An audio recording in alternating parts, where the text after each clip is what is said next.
This is a story about a really defining moment in my life. It was just before I turned goth, but it was the moment that I realized that I was not normal, that I was different.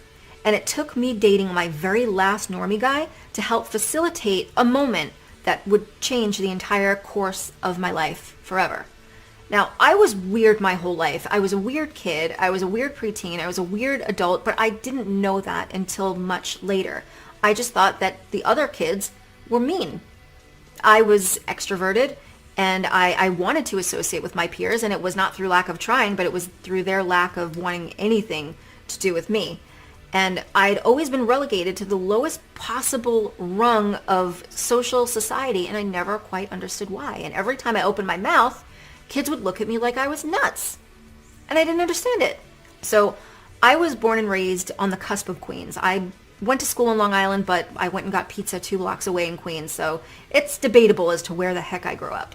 But this is the area of the world that I was born and raised. When I was 10, we moved to Florida, and I was there from 10 to 14. Now, these were very formative years because this is where I became a teenager. This is where I went through puberty. This is where your personality starts to develop and you start to become the person that you are going to be later in life.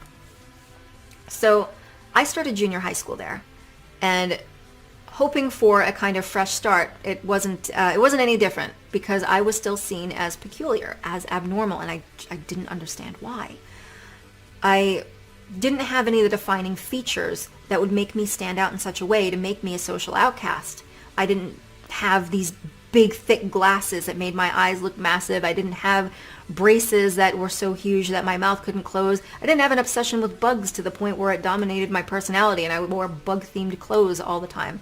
I didn't have anything like that to where very cruel and judgmental kids could cling to and say, "You're an outcast, this is why." I didn't understand what about me was not translating and what about me they found so undesirable and why I was just so uncool. Now, since I was relegated to the lower possible class of society, that meant that these other kids that were my friends. And you know what? I could not have asked for better friends. They were the coolest kids ever. But every time I would open my mouth in junior high school, I would get looked at like, "Why are you like this?" And it wouldn't be anything particularly abnormal. I mean, I would say what was on my mind. And for example, I would think, you know what would be really weird? If snakes had fur. So I would say that. This would get me looked at by my peers like I was insane. And they would say, "Why are you like this?" And then I'd really have to start thinking about it and analyzing it. And I'd analyze what I said, and I don't know. I guess there must be something wrong with me, because you know how affected we are by our peers when we're younger. So I immediately thought, well, there's something wrong with me. So my once extroverted personality became a very introverted personality, and I very fast became insecure. I found myself speaking very minimally, and when I did, I was mirroring the behaviors of other people. I knew that something that I was saying, or the way that I was saying it, there was something about my personality that made them hate me.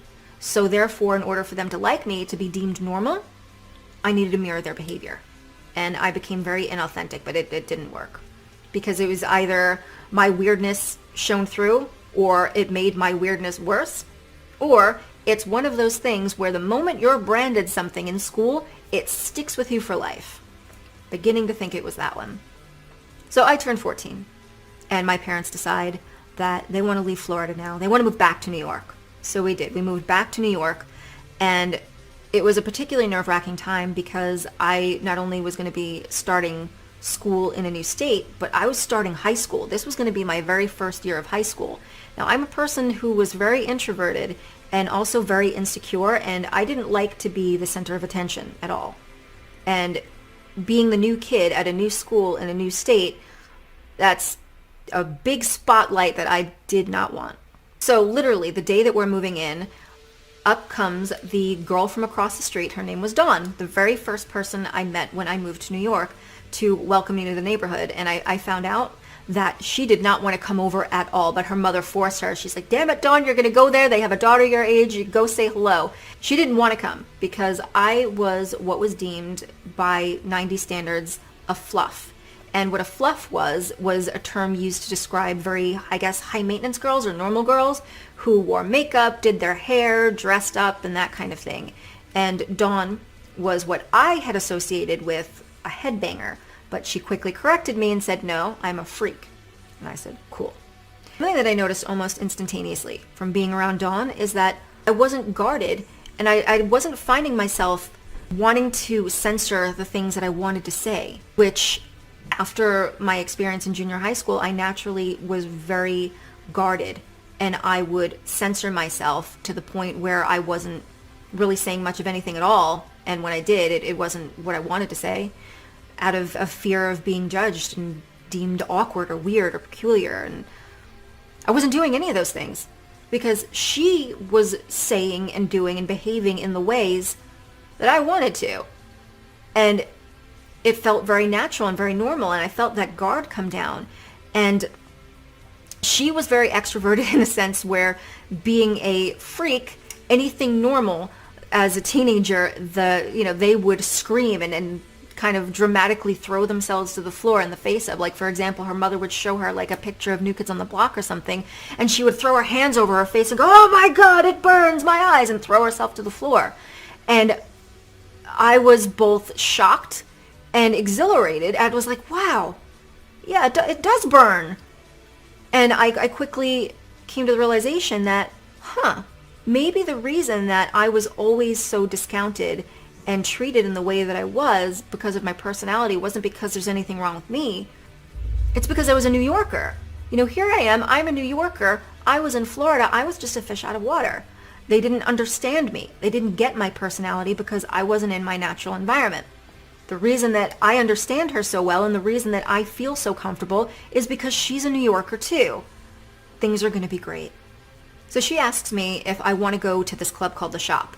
And The Shop was an alternative club that catered to all of Long Island's alternative kids from ages like 12 to like 18 or 19, I don't know. It's just a bunch of kids. And it was open every Sunday when there was no school on Monday, and every single Sunday during the summertime. Well, it was the summertime. And school wouldn't start until September, so we had July and August to really go nuts at this place, and we did. So my very first time there, it really hit the nail on the head for me. I was like, wow, okay, so it is New Yorkers that jive with my personality, because here I am amongst hundreds upon hundreds of teenagers, my peers from New York, alternative kids, mind you, but I didn't put two and two together, alternative kids, and they have the same exact personality as me. They're quirky, they're extroverted, they're doing and saying the things that are on their mind. They think it, they say it. And I felt like I was amongst, finally, people where I could be myself. Dawn introduced me to all of her friends, and I was quickly ingratiated amongst them, which felt great. And for the first time in my life, I felt very accepted. The interesting thing is, I still didn't really know who the hell I was yet. I was still dressing very much normal, and it was still the summertime. School had not started yet. I'd moved there in July, and we are kind of fast approaching September now. And every weekend we're going to The Shop, and I'm hanging out with Dawn and her friends, and she's making me mixtapes with like Nirvana and The Cure and Smashing Pumpkins, the Cranberries, and all of these different shoegaze bands, and I'm loving it. And I'm not quite sure who I am, but I know I still have this instinctive need to keep up appearances because I know that this is the kind of way that I have to be. I don't know really any other way. I was held back a year in school. So even though Dawn and I were only a year apart in age, she was a year older than me. Grade-wise, she was 2 years older than me. Therefore, we were not going to be in the same school. So we had Sachem North and Sachem South. I was going to Sachem South because that was 9th and 10th grade. Dawn was in Sachem North, which was 11th and 12th. So she and all of my friends that I had made and gotten close with that whole summer were in an entirely different school. So I was starting this new school where I knew no one, and I was still very much introverted. First day of school comes around, and the bus stop is about 1 block behind my house. So I walk to the bus stop, and as I'm walking up, I feel a knot in my stomach because there are 2 kids waiting there already. There's a guy and a girl, and it's 1994. So we don't have these things. And what I mean by this, there's none of this. Therefore, there's no buffer. There's nothing standing between me and them to kind of create that little barrier where I would feel less pressure from the situation. So the only thing I could do is either walk up and say nothing or walk up and say hi. So I walked up and I said hello. The boy, he immediately said hello back. He was very nice. The girl rolled her eyes and turned her back, physically, in a physical display of I do not like you, turns her back and faces the other way. Not off to a very good start. And I'm thinking, I don't know this girl. I've never met her before in my life. And there's another story that I'm going to tell that's actually going to begin at this moment. But we're just going to leave that there. So this was before I even got to school, before I even got on the bus. We're not off to a good start. So I get to school, and I still kind of have that mindset to where I'm amongst New Yorkers now, and they're more in line with my own personality. Therefore, I don't have to be as guarded. I can be myself. That immediately changed the moment I walked through those doors. I was surrounded by people who were of the same temperament as everyone in junior high school, keeping up appearances. The same type of conversations were happening, very vapid, surface level stuff. Football, clothes, makeup, hanging out, parties, drinking, that kind of thing, which was night and day comparatively to what I'd experienced with Dawn and the new friends that I made at the shop with all the other freaks. Mind you, I'm in normal clothes because, again, I still have this inherent need to want to blend into the background and dress very muted. I was very neutral in earth tones, and I didn't want to stand out. I didn't like standing out. My first few weeks of school turned out to be very active weeks because a lot had happened. I had made 2 new friends. They were freaks as well, and they had that same temperament and personality to where I didn't feel like I needed to guard myself the way I had to guard myself around other people for fear of being looked at like I was nuts, because they really did look at me like I was crazy. But everything that I would say and the way that I would behave was completely in line with my 2 new friends, Jen and Elena, who had became my best friends all throughout school and for some time after school for a bit. So also in those few weeks, there was a boy who took an interest in me. His name was Rich. And he reminded me of Christian from the movie Clueless, except for the blue eyes. But other than that, he looked just like him. But he was really nice to me. And that is really important. I didn't feel judged, and he was just genuinely nice to me. So he took an interest in me. And I think we were in one class together, and he wanted to exchange phone numbers, so we did. Unfortunately, Rich had a kind of stalker situation, but he had a girl who had had a crush on him since junior high school, but he had no interest in. But she had a habit of harassing and bullying the absolute hell out of any girl that he showed any sort of interest in. So the moment this became apparent to her, she was basically meeting me at my classes. She learned my schedule, meeting me at my classes. This is the first 2 weeks of school. And as bullies go, they never act alone. They have an army around them. They will never do things by themselves because bullies are cowards. So she and at least 3 friends in tow would show up at my class, say nasty things to me, threaten to hit me, tell me to stay away from Rich. It had gotten to the point where I had told Rich that, listen, you come with a lot of baggage that I am really not equipped to deal with. And he assured me that he was going to get her to stop. Didn't stop. After a few weeks, he had asked me if I wanted to hang out at his house. He was going to have some friends over, and it was going to be on a Friday night, and asked if I wanted to come over, and I said, sure, why not? So I told my mother. She drops me off at his house. I walk in, and it becomes painfully clear that his parents aren't home. Stomach drops. And he ushers me into his bedroom. This is not a Netflix and chill kind of situation. There is no Netflix. This is a time where some people didn't even have cable TV in their house. So I went into his bedroom, and you do, I guess, what teenagers do. You make out and some over-the-clothes stuff or whatever. And so he ended up saying something to me to where I think about it today, and it makes my skin crawl. And it's just one of those kind of cringe moments where I'm like, oh, why did I do that? He says, and he puts it forth in such a way that's very judgmental and makes me feel as if I'm actually being a very rude and inconsiderate person. But he says, you can't come over here and make me all HARD and not do anything about it. And suddenly I'm thinking, you know what, that would be really rude of me.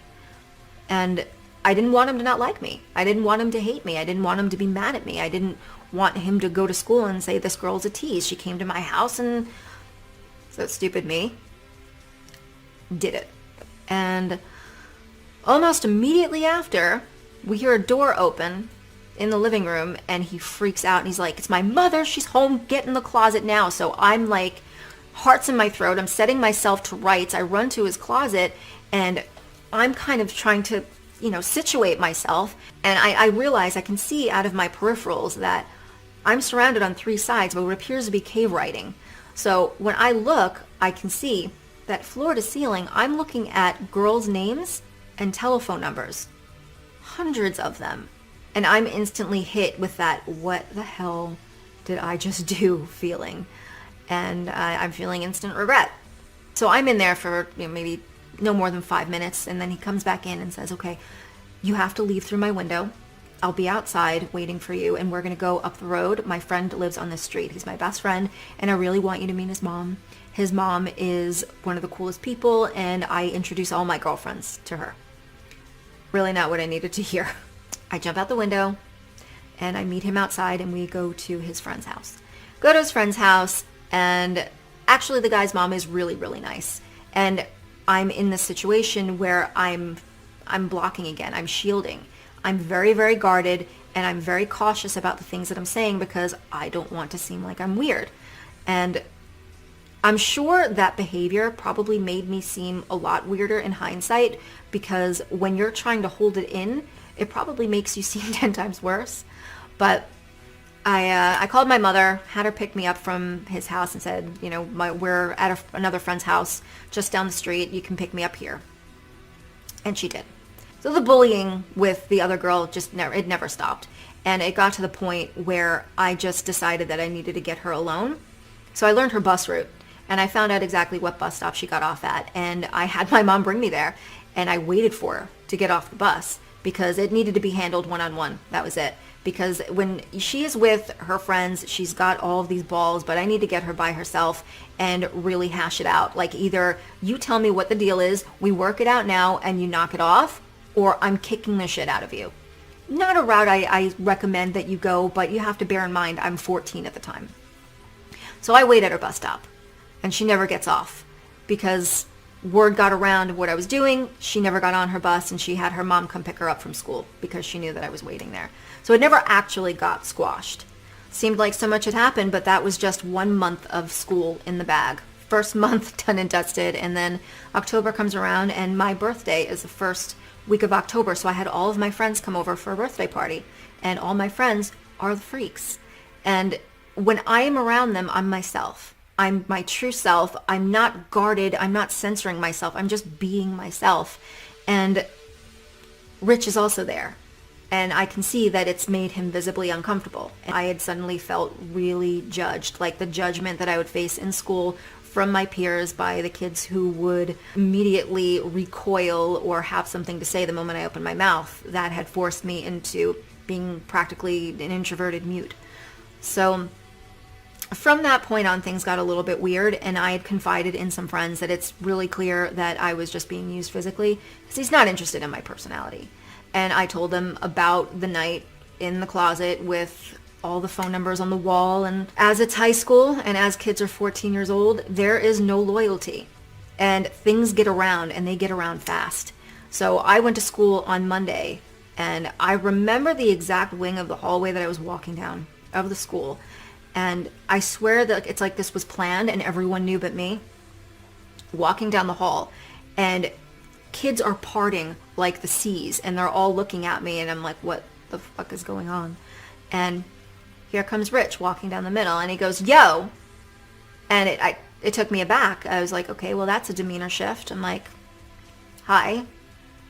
And he says, "What's this about bitches' numbers on my wall?" And I went cold. I felt I was like a deer in headlights. I just froze. And he said, "You know what you are? You're just another whore that I did." Worst thing that you could say in high school, because guess what reputation that gives you? And he's just going on and on, but he's just saying the same thing over and over. "You're just another whore that I did." And everyone is looking at me. Now, mind you, I am a person that does not like attention. I was somebody who would be out of breath, rushing to class, so fast because I didn't like to be one of the last ones to walk in, because I didn't want all eyes on me. I just wanted to get to my desk and just not have anyone look at me at all, let alone this whole situation, which my emotions took over. I start crying. I run to the nurse's office and I call my mother to pick me up. Picks me up, and my dad happened to be home from work that day. Told him what happened. Obviously leaving out the part where he said that I did. Just that he cornered me in front of the entire school, calling me a whore. So my father found out his bus route and waited for him at his bus stop, and I was mortified because I had no idea. I was so scared. I didn't know what he was going to tell my father. I didn't know what was going to happen to Rich. Actually, I didn't care, but I all I knew was I didn't want to go back to school at all. I did not want to return to school after all that. I was humiliated. My father came home, and instead of being consoling, considering what had happened to me that day, my father was visibly ashamed, angry with me, and disgusted. And he said, you know what he said to me? And I kind of didn't want to hear, but I just shook my head no. And he said, he told me that you're weird. He was quoting him and actually reenacting how Rich was almost pleading with him as if to like defend himself by saying, your daughter's just really, really weird. And it was at that moment, it was like the curtain fell. And not only did my family know that I was weird all along, because hearing it, my father felt shame. Hearing it from someone else that his kid is weird. And it's one thing to have the insecurity and think that, oh, people must be thinking these things about me, or they must feel this way about me. But it's another thing entirely when they say it out loud. And instead of feeling insecure about it, it was confirmation for me, and it almost freed me. Well, it did free me, because I realized who I was. I'm a freak, but not in a bad way. I was one of the freaks. Now, something that you need to understand about that time period is that standing out from the flock, deviating in any way from the norm, was not a good thing. And it was then, at the age of 14, where everything just finally made sense. I'm sitting here in like a costume from the Gap, wearing clothes, trying to impress people and integrate with a group that I'm just not, that I'm not like. I'm listening to all the alternative music, and it's resonating with me deeply. And I'm connecting with these people who I'm not guarded around at all. I never felt guarded around them. I never felt like I had to pretend or even be introverted. I didn't feel judged. I felt like I was my true self for once in my life with them. So what I'm about to say, I don't want to get misconstrued, and I don't want to also deviate from the subject, because I know I often say goth is a music-based subculture, which I will fight you to the death on. It is. However, this is not what this video is about. What this video is about is, you know what, there really is a freak mentality as a collective. It's not that the temperament of anyone in alternative subcultures was any different today than it was back then. If you dared write poetry, put on a dog collar, and start listening to Skinny Puppy, your parents put you on medication, because that was not normal. Individuality was not a normal thing. We weren't afraid of public judgment or ridicule. We weren't afraid to be our truest selves, because sometimes it felt normal to have a pretend conversation with a tree because you felt like it. Sometimes you wanted to put a traffic cone on your head and run around and be a pretend wizard. These kinds of things, which normal society back then would have frowned upon, today it's just another day at the office for people. But back then, as a freak, if you thought it, you said it. And whereas it's not abnormal to have that kind of personality now, there's nothing wrong with speaking your mind or saying how you feel. That was not the norm back then. You could not say or do what felt normal. You couldn't dare talk about how your friend Rick tried to eat a cookie through his nose. No, you had to talk about surface level things. You had to talk about clothes and parties and school and football. And if you were not talking about these things, then there was something very wrong with you. And we realized that there was something very wrong with that mentality. Nobody likes public ridicule or embarrassment or anything like that, but it was that particular moment that made me realize who I was. Even though it did suck. But it made me realize that I'm not built for that world. Prior to that, I had tried so hard to integrate with the whole normie world, and every time I tried, they would just judge me and tell me that I was weird or make me feel like there was something wrong with me. And after the whole situation kind of come to fruition, it made me happy. Hearing it out loud, you would think that it would be that moment that would just make you want to recoil and just kind of disappear. But not for me. It made me incredibly happy because for the first time, I knew who I was. And I liked it. I liked my friends. I liked that I could be myself. I liked that I didn't have to restrict. I liked that I didn't have to hide anymore. I could be who I was. So mind you, this was October. I started school in September. I moved to New York in July. And from the moment I started school, I went from this to this.